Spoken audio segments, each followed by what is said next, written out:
ಶುಭೋದಯ ಮಕ್ಕಳೇ. ನಾವು ಇಂದಿನ ತರಗತಿಯಲ್ಲಿ ದುಡಿಮೆಯ ಗರಿ ಪದ್ಯವನ್ನ ನೋಡಿದ್ವಿ ಅಲ್ವಾ? ಅದ್ರದ್ದು ಕ್ಲಾಸ್ ವರ್ಕ್ ಎಲ್ಲ ಮುಗ್ದಿದೆ ಅಲ್ವಾ? ಇವತ್ತು ನಾವು ಹೊಸ ಒಂದು ಪಾಠವನ್ನ ಮಾಡ್ತಾ ಇದ್ವಿ. ಆ ಪಾಠಕ್ಕೆ ಹೋಗೋದ್ಕಿಂತ ಮುಂಚೆ ನಿಮ್ಗೆ ಒಂದು ಪುಟ್ಟ ಕಥೆಯನ್ನ ಹೇಳ್ತೀನಿ, ಕೇಳಕ್ ತುಂಬಾ ಕಾತರರಾಗಿದ್ದೀರಲ್ಲ. ನೀವು ವಿದ್ಯಾರ್ಥಿ ಜೀವನದಲ್ಲಿ ಇರ್ಬೇಕಾದ್ರೆ ಯಾರೋ ಅಪ್ಪನೋ ಅಮ್ಮನೋ ಅಥವಾ ನಿಮ್ ಗುರುಗಳು ನಿಮ್ಗೆ ಯಾವ್ದಾದ್ರು ಒಂದು ವ್ಯಕ್ತಿ ಬಗ್ಗೆ ತುಂಬಾ ಗಾಢವಾಗಿ ಪ್ರಭಾವ ಬೀರುವಂತಹ ಕಥೆಗಳನ್ನ ಹೇಳಿರ್ತಾರೆ.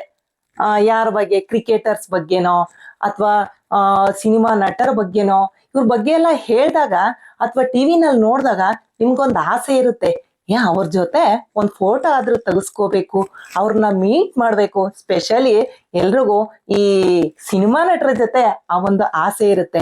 ಅಥವಾ ಅವ್ರ ಮೇಲೆ ವ್ಯಕ್ತಿತ್ವದ ಮೇಲೆ ಪ್ರಭಾವ ಬೀರುವಂತ ರಾಷ್ಟ್ರಪತಿನೋ ಪ್ರಧಾನ ಮಂತ್ರಿನೋ ಇವ್ರ ಜೊತೆ ಒಂದ್ ಫೋಟೋ ತೆಗೆಸ್ಕೊಂಡ್ರೆ ಹೆಂಗಿರುತ್ತೆ, ಹಿಂಗೆಲ್ಲ ಕನಸನ್ನ ಕಾಣ್ತಾ ಇರ್ತೀರ, ಹೌದಲ್ವಾ? ನಿಮ್ಗೂ ಅಂತದೊಂದು ಕನಸಿದೆ ಅಲ್ವಾ?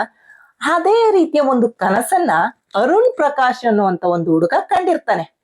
ಅರುಣ್ ಪ್ರಕಾಶ್ ಯಾರು ಅಂದ್ರೆ, ಇವನು ತಮಿಳುನಾಡಿನಲ್ಲಿ ಜನಿಸಿದಂತ ಒಬ್ಬ ಬಾಲಕ. ಅವನು ಈಗ SLC ಯನ್ನ ಓದ್ತಾ ಇದ್ದಾನೆ. ಆ ಹುಡುಗ ಒಂದು ತಮಿಳುನಾಡಿನ ಒಂದು ಪುಟ್ಟ ಹಳ್ಳಿಯಲ್ಲಿ ಹುಟ್ಟಿದ್ನು ಪ್ರತಿಭಾವಂತ ಹುಡುಗ. ಅವನಿಗೆ ಹಾಡೋದು ಅಂದ್ರೆ ತುಂಬಾ ಇಷ್ಟ. ಕರ್ನಾಟಕ ಸಂಗೀತವನ್ನ ತುಂಬಾ ಚೆನ್ನಾಗಿ ಅಭ್ಯಾಸ ಮಾಡಿರ್ತಾನೆ. ಸ್ಕೂಲಲ್ಲಿ ಸರ್ಟಿಫಿಕೇಟು ಎಲ್ಲದಕ್ಕೂ ಅವನನ್ನ ಕರೀತಾ ಇರ್ತಾರೆ, ಅಷ್ಟು ಚೆನ್ನಾಗಿ ಆಡ್ತಾ ಇರ್ತಾನೆ. ಅದ್ರಲ್ಲೂ ಅವನ್ಗೆ ತುಂಬಾ ಇಷ್ಟವಾದಂತಹ ಹಾಡು ಯಾವುದು ಅಂದ್ರೆ, ಅಂಧರಕ್ಕೂ ಮಹಾನುಭಾವಲು ಅನ್ನುವಂತ ಒಂದು ಹಾಡು ಏನಿದೆ, ಅದು ಅವನಿಗೆ ತುಂಬಾ ಇಷ್ಟವಾದಂತ ಹಾಡು. ಅವ್ರದ್ದು ಸ್ವತಂತ್ರ ದಿನಾಚರಣೆ ಏನ್ ಬರುತ್ತೆ, ಅವತ್ತು ಅವ್ರ ಸ್ಕೂಲ್ನಲ್ಲಿ ಈ ಹುಡುಗನಿಗೆ ಹಾಡೋದಕ್ಕೆ ಅವಕಾಶವನ್ನ ಮಾಡ್ಕೊಡ್ತಾರೆ. ಒಂದು ದೊಡ್ಡ ಪ್ರೋಗ್ರಾಮ್ ರೆಡಿ ಆಗಿರುತ್ತೆ, ವೇದಿಕೆ ಸಿದ್ಧ ಆಗಿರುತ್ತೆ, ಇವನಿಗೆ ಹಾಡೋದಕ್ಕೆ ಒಂದು ಅವಕಾಶವೂ ಸಹ ಸಿಗುತ್ತೆ. ನಮ್ಗೊಂದು ಆಸೆ ಇರುತ್ತಲ್ವಾ, ನಾನು ಹಾಡೋದ್ನ ನಮ್ಮ ಅಪ್ಪ ಅಮ್ಮ ಕೇಳ್ಬೇಕು, ಅಜ್ಜಿ ತಾತ ಕೇಳ್ಬೇಕು, ಅದ್ರ ಜೊತೆ ನಮ್ಗೆ ಇಷ್ಟವಾದಂಥವ್ರು ಯಾರಾದ್ರೂ ಇನ್ನೊಬ್ರು ಅದನ್ನ ಕೇಳ್ಬೇಕು ಅಂತ ಆಸೆ ಇರುತ್ತೆ. ಇವನಿಗೆ ಅಬ್ದುಲ್ ಕಲಾಂ ಬಗ್ಗೆ ಅವ್ರ ಮಾಸ್ಟ್ರು ತುಂಬಾ ಪ್ರಭಾವ ಬೀರೋ ರೀತಿಯಲ್ಲಿ ಅವ್ರ ವ್ಯಕ್ತಿತ್ವನ ಹೊಗಳ್ಬಿಟ್ಟಿರ್ತಾರೆ. ಅಂದ್ರೆ ಈ ರಾಷ್ಟ್ರಪತಿ ಆಗಿದ್ದಂಥವ್ರು ಅಬ್ದುಲ್ ಕಲಾಂ, ಅವ್ರ ಬಗ್ಗೆ ಎಷ್ಟು ಹೇಳಿರ್ತಾರೆ ಅಂದ್ರೆ, ಅವನಿಗೆ ಅವ್ರ ಮುಂದೆ ಹಾಡ್ಬೇಕಲ್ಲ ಅಂತೇಳಿ ಆಸೆ ಆಗುತ್ತೆ. ಅವನೇನ್ ಮಾಡ್ತಾನೆ, ಡೈರೆಕ್ಟ್ ಆಗಿ ಅಬ್ದುಲ್ ಕಲಾಂ ರಾಷ್ಟ್ರಪತಿಗಳಿಗೆ ಒಂದು ಪತ್ರವನ್ನ ಬರೀತಾನೆ. ಅದೇ ಯಾಕಂದ್ರೆ ಆ ವಯಸ್ಸೇ ಅಂತದ್ದು ನೋಡಿ. ಅಂದ್ರೆ ಏನೋ ಒಂದು ಹೊಸತನವನ್ನ ಮಾಡ್ತಾ ಇರ್ಬೇಕು, ಈ ಮುಂದೆ ಏನಾಗ್ಬೋದು ಇದರ ಪರಿಣಾಮ ಅವ್ರಿಗೆ ಏನು ಗೊತ್ತಿರಲ್ಲ. ಅವನೇನ್ ಮಾಡ್ತಾನೆ, ಅಬ್ದುಲ್ ಕಲಾಂ ಅಡ್ರೆಸ್ ರಾಷ್ಟ್ರಪತಿ ಭವನಕ್ಕೆ, ದಿಲ್ಲಿ ಅಡ್ರೆಸ್ಗೆ ಈ ರೀತಿ ನಮ್ ಸ್ಕೂಲಲ್ಲಿ ಫಂಕ್ಷನ್ ಇದೆ, ಆಗಸ್ಟ್ 15ರಂದು ನೀವು ಬರಬೇಕು ಅಂತ ಹೇಳಿ ಒಂದು ಲೆಟರ್ ಅನ್ನ ಬರೀತಾನೆ. ಅವ್ನ ಸ್ಕೂಲ್ ಅಡ್ರೆಸ್ಸು ಮನೆ ಅಡ್ರೆಸ್ಸು ಎಲ್ಲ ಬರೆದು ಪೋಸ್ಟ್ ಮಾಡಿ ಬಂದ್ಬಿಡ್ತಾನೆ. ಇದು ಬಹುಶಃ ಅವನ ಒಂದು ತುಂಟಾಟನೇ ಇರಬಹುದು ಅಥವಾ ಏನೋ ಗೊತ್ತಿಲ್ಲ, ಅವ್ನು ಬರ್ತಾನೆ. ಅದಾದ 2 ದಿನಕ್ಕೆ ರಾಷ್ಟ್ರಪತಿ ಭವನದಿಂದ ಅವನಿಗೆ ರಿಪ್ಲೈ ಬರುತ್ತೆ. ಅವನ ಸ್ಕೂಲ್ ಅಡ್ರೆಸ್ಗೆ ಮತ್ತೆ ಮನೆ ಅಡ್ರೆಸ್ಗೆ ಪತ್ರ ಬರುತ್ತೆ. ಶಿಕ್ಷಕರು ಓದಿ ಗಾಬರಿ ಆಗ್ಬಿಡ್ತಾರೆ. ಅವರ ಮುಖ್ಯೋಪಾಧ್ಯಾಯರಿಗೆ ಭಯ ಆಗ್ಬಿಡುತ್ತೆ. ಯಾಕಂದ್ರೆ ಯಾರಿಂದ ಪತ್ರ ಬಂದಿರೋದು? ರಾಷ್ಟ್ರಪತಿ ಅವರಿಂದ ಪತ್ರ ಬಂದಿದೆ. ಅಯ್ಯೋ, ಇವನ್ ಏನೋ ತರಲೆ ಮಾಡ್ಬಿಟ್ಟಿದಾನಲ್ಲ ಅಂತೇಳಿ ನಡುಕ್ತಾನೆ ಆ ಪೋಸ್ಟ್ ಅನ್ನ ಓಪನ್ ಮಾಡ್ತಾರೆ. ಅದ್ರಲ್ಲಿ ಅವರು ಮೆಚ್ಚಿ ಬರೆದಿರ್ತಾರೆ, ಪ್ರೀತಿಯ ಅರುಣ್ ಪ್ರಕಾಶ್, ನನಗೆ ನಿನ್ ಕಾರ್ಯಕ್ರಮ ನೋಡೋದು ತುಂಬಾ ಇಷ್ಟ ಕಣಪ್ಪ, ಆದ್ರೆ ನನಗೆ ಒಂದಷ್ಟು ಕೆಲಸಗಳಿದೆ, ಬರೋದಕ್ಕಾಗ್ತಾ ಇಲ್ಲ, ಆದ್ರೆ ನೀನು ಯಾಕೆ ಬಂದ್ಬಿಡ್ಬಾರ್ದು ಅಂತ ಬರೆದಿರ್ತಾರೆ. ಅವರು ಗುರುಗಳಿಗೆ ಇದಕ್ಕೆ ನಾನು ಏನು ಉತ್ತರ ಕೊಡ್ಬೇಕು, ಇದಕ್ಕೇನ್ ಹೇಳ್ಬೇಕು ಅನ್ನೋದೇ ತೋಚದೆ ಆಗ್ಬಿಡುತ್ತೆ. ಜೊತೆಗೆ ತುಂಬಾ ಭಯ ಆಗ್ಬಿಡುತ್ತೆ. ಅಕಸ್ಮಾತ್ ಯಾರಾದ್ರೂ ಮೇಲಾಧಿಕಾರಿಗಳಿಗೆ ಈ ವಿಷಯ ಗೊತ್ತಾದ್ರೆ ನಮ್ ಸ್ಕೂಲ್ ಪ್ರೆಸ್ಟೀಜ್ ಏನಾಗ್ಬೋದು, ನಮ್ ಸ್ಕೂಲ್ ಹುಡುಗ ಹೀಗೆ ಅಪರಾಧ ಮಾಡ್ಬಿಟ್ಟಿದ್ದಾನಲ್ಲ ಅಂತ ಭಯ ಆಗ್ಬಿಡುತ್ತೆ. ಅವರು ಮತ್ತೊಂದು ಪತ್ರವನ್ನ ಬರೀತಾರೆ ರಾಷ್ಟ್ರಪತಿ ಭವನಕ್ಕೆ. ನಮ್ಮ ಹುಡುಗಂಗೆ ಗೊತ್ತಿಲ್ಲದೆ ಏನೋ ತಪ್ಪು ಮಾಡ್ಬಿಟ್ಟಿದ್ದಾನೆ, ಕ್ಷಮಿಸ್ಬಿಡಿ, ನೀವು ಪ್ರೀತಿಯಿಂದ ಅವನನ್ನೇನೋ ಕರೆದ್ರೆ ನಾವು ಯಾವುದೋ ಒಂದು ಹೋಬಳಿ ಮಟ್ಟದ ಹಳ್ಳಿ ಸ್ಕೂಲ್ನಲ್ಲಿ ಇರುವಂತವ್ರು, ನಾವು ದಿಲ್ಲಿಗೆಲ್ಲ ಬರೋದಕ್ಕೆ ಗೊತ್ತಾಗೋದಿಲ್ಲ, ಜೊತೆಗೆ ನಮ್ಮ ಹತ್ರ ಅಷ್ಟು ಹಣನೂ ಇಲ್ಲ ಅಂತ ಹೇಳಿ ಒಂದು ಪತ್ರವನ್ನ ರಾಷ್ಟ್ರಪತಿ ಭವನಕ್ಕೆ ಬರೆದು ಕಳಿಸಿರ್ತಾರೆ ಯಾರೋ ಮುಖ್ಯೋಪಾಧ್ಯಾಯರು. ಈ ಪತ್ರದ ವಿಷಯನ ಅಲ್ಲಿಗೆ ಟೀಚರು ಬಿಟ್ಬಿಡ್ತಾರೆ. ಅರುಣ್ ಪ್ರಕಾಶನ್ ಸಹ ಮರ್ತೋಗ್ಬಿಡ್ತಾನೆ. ಸುಮಾರು 1-2 ತಿಂಗಳ ನಂತರ ಮತ್ತೆ ಅವನ ಅಡ್ರೆಸ್ಸಿಗೆ ಮತ್ತೊಂದು ಪತ್ರ ರಿಜಿಸ್ಟರ್ಡ್ ಪೋಸ್ಟ್ ರಾಷ್ಟ್ರಪತಿ ಭವನದಿಂದನೇ ಬರುತ್ತೆ.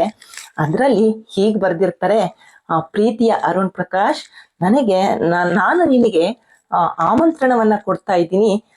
ಯಾವುದು ಮಕ್ಕಳ ದಿನಾಚರಣೆಗೆ ನೀನು ಭಾಗವಹಿಸ್ಬೇಕು, ರಾಷ್ಟ್ರಪತಿ ಭವನದಲ್ಲಿ ಪ್ರತಿಭಾ ಪುರಸ್ಕಾರ ಇದೆ ಅಂತ ಹೇಳ್ಬಿಟ್ಟು ಅವನಿಗೆ ಒಂದು ಆಮಂತ್ರಣವನ್ನ ಕೊಟ್ಟಿರ್ತಾರೆ.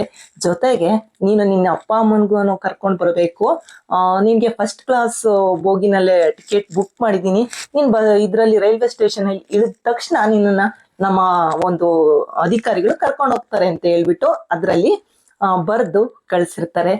ಇದನ್ನ ಓದಿದ ತಕ್ಷಣ ಗುರುಗಳಿಗೂ ಸಹ ಆಶ್ಚರ್ಯ ಆಗ್ಬಿಡುತ್ತೆ. ಹಾಗೆ ಈ ಹುಡುಗ ಏನು ಎಷ್ಟು ಖುಷಿ ಆಗ್ಬಿಡುತ್ತೆ ಅರುಣ್ ಪ್ರಕಾಶ್ಗೆ ಅಂದ್ರೆ, ಅವನು ಕನಸಿನಲ್ಲಿಯೂ ಸಹ ಈ ಒಂದು ಗಳಿಗೆ ಬರುತ್ತೆ ಅಂತ ಎಣಿಸಿಯೇ ಇರೋದಿಲ್ಲ. ಅವನ ಜೀವನದಲ್ಲಿ ಈ ಗಳಿಗೆ ಬರುತ್ತೆ. ಸರಿ, ಅವನು ದೆಹಲಿಗೆ ಹೊರಡ್ತಾನೆ. ದೆಹಲಿಯಲ್ಲಿ ಅದ್ದೂರಿಯಾದಂತಹ ಸ್ವಾಗತ ಸಿಗುತ್ತೆ. ಮಕ್ಕಳ ದಿನಾಚರಣೆ ದಿವಸ ರಾಷ್ಟ್ರಪತಿಗಳನ್ನ ಇವನು ಭೇಟಿಯಾಗುವ ಸುಸಂದರ್ಭ. ರಾಷ್ಟ್ರಪತಿಗಳನ್ನ ಭೇಟಿ ಆಗ್ಬೇಕಂದ್ರೆ ಒಂದಷ್ಟು ಪ್ರೋಟೋಕಾಲ್ಸ್ ಇರ್ತದಲ್ಲ, ನೀವು ಅವ್ರನ್ನ ಭೇಟಿ ಆಗ್ಬೇಕು ಅಂದ್ರೆ ಹೀಗೆ ಇರ್ಬೇಕು ಅಂತ ಇವನು ಸಾಧನೆಯ ಒಂದು ಫೈಲ್ ಅನ್ನ ರೆಡಿ ಮಾಡ್ಕೋತಾನೆ. ಹೇಗಿರ್ಬೇಕು ಅಂತ ಅವ್ರು ಹೇಳಿರ್ತಾರೆ, ಅದೇ ರೀತಿ ರೆಡಿಯಾಗಿ ರಾಷ್ಟ್ರಭವನಕ್ಕೆ ಹೋಗ್ತಾನೆ. ಹೋಗಿ ಇವನಂತ 150 ಜನ ಪ್ರತಿಭಾನ್ವಿತ ವಿದ್ಯಾರ್ಥಿಗಳು ಆ ಕಾರ್ಯಕ್ರಮಕ್ಕೆ ಗೆಸ್ಟ್ಗಳು. ಅದರಲ್ಲಿ ಈ ನಮ್ಮ ಅರುಣ್ ಪ್ರಕಾಶ್ ಸಹ ಒಬ್ಬ. ಅವನಿಗೆ ತುಂಬಾ ಖುಷಿ ಅನ್ಸುತ್ತೆ.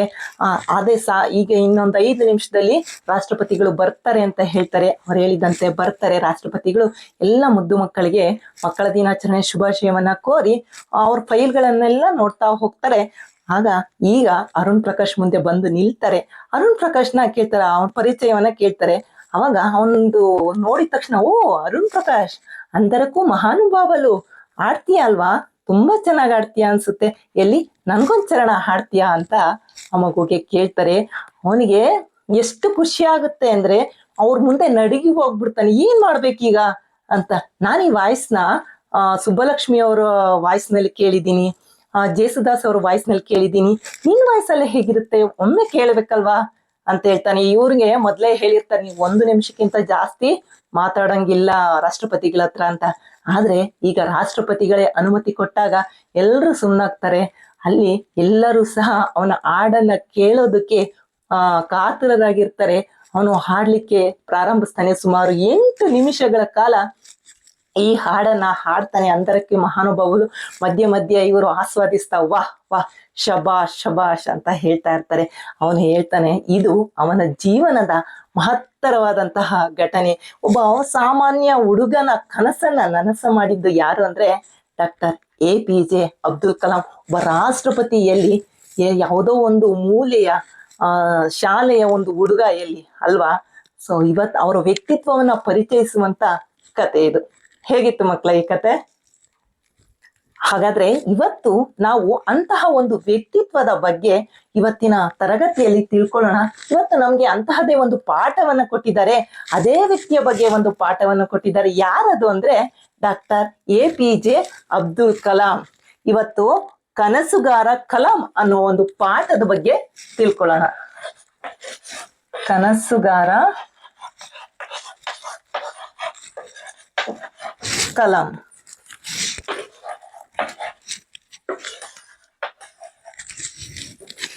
ಈಗ ನಾನು ಹೇಳಿದಂತ ಒಂದು ಕತೆ ಏನಿದೆಯಲ್ಲ, ಇವರ ಒಂದು ವ್ಯಕ್ತಿತ್ವಕ್ಕೆ ಮಾದರಿಯಾಗುವಂಥದ್ದು. ಈ ನಿಮ್ಮ ತರಗತಿಯಲ್ಲಿ ಇವರ ಮತ್ತೊಂದು ಮುಖವನ್ನ ಯಾವ ರೀತಿ ಅವರು ಹೇಗೆ, ಅವರ ಬಾಲ್ಯ ಹೇಗೆ, ಅವರು ಯಾವ ರೀತಿ ಕನಸನ್ನ ಕಂಡಿದ್ರು ಎಲ್ಲವನ್ನು ಈ ಒಂದು ಪಾಠದಲ್ಲಿ ಕೊಟ್ಟಿದ್ದಾರೆ. ಓದ್ತೀನಿ, ನೋಡ್ಕೊಳ್ಳಿ. ಕನಸುಗಾರ ಕಲಾಂ. ಪ್ರಸಿದ್ಧ ಮೂಳೆ ತಜ್ಞರೊಬ್ಬರು ವಿಜ್ಞಾನಿಯೊಬ್ಬರ ಪ್ರಯೋಗಾಲಯಕ್ಕೆ ಭೇಟಿ ಕೊಟ್ಟರು. ವಿಜ್ಞಾನಿ ತನ್ನ ಪ್ರಯೋಗಾಲಯದಲ್ಲಿದ್ದ ವಸ್ತುಗಳನ್ನು ಒಂದೊಂದಾಗಿ ತೋರಿಸುತ್ತಾ ವಿವರಿಸಿದರು. ಕ್ಷಿಪಣಿಯಲ್ಲಿ ಬಳಸುವುದಕ್ಕಾಗಿ ತಾನು ತಯಾರಿಸಿದ ಹಗುರವಾದ ವಸ್ತುವೊಂದನ್ನ ಹೆಮ್ಮೆಯಿಂದ ತೋರಿಸಿದರು. ಅದನ್ನ ಮೂಳೆ ತಜ್ಞರು ಕೈಯಿಂದ ಎತ್ತಿ ಬಲು ಹಗುರ ಎಂದು ಉದ್ಗರಿಸಿದರು. ಒಡನೆಯೇ ವಿಜ್ಞಾನಿಯನ್ನು ಹೈದರಾಬಾದಿನಲ್ಲಿರುವ ತಮ್ಮ ನಿಜಾಂ ಆಸ್ಪತ್ರೆಗೆ ಬರುವಂತೆ ಕೇಳಿಕೊಂಡರು. ಅಂದೇ ಜೊತೆಯಲ್ಲಿ ಕರೆದುಕೊಂಡು ಹೋದರು. ಆಸ್ಪತ್ರೆಯಲ್ಲಿ ಚಿಕಿತ್ಸೆ ಪಡೆಯುತ್ತಿದ್ದ ರೋಗಿಗಳನ್ನ ತೋರಿಸಿದರು. ಅಲ್ಲಿದ್ದವರಲ್ಲಿ ಹೆಚ್ಚಿನವರು ಮಕ್ಕಳು. ಅವರಲ್ಲಿ ಕೆಲವರು ಬೇರೆ ಬೇರೆ ಕಾರಣಗಳಿಂದ ಕಾಲಿನ ನ್ಯೂನ್ಯತೆಗೆ ಒಳಗಾಗಿದ್ದರು. ಅವರ ಕಾಲಿಗೆ ಸುಮಾರು 3 ಕಿಲೋಗ್ರಾಂ ತೂಕದ ಲೋಹದ ಕ್ಯಾಲಿಪರ್ ಅಳವಡಿಸಿದ್ದರು. ಆ ಭಾರವಾದ ಕಾಲನ್ನು ಎತ್ತಿ ಇಟ್ಟು ನಡೆಯಲು ಅವರು ಬಲು ಕಷ್ಟಪಡುತ್ತಿದ್ದರು.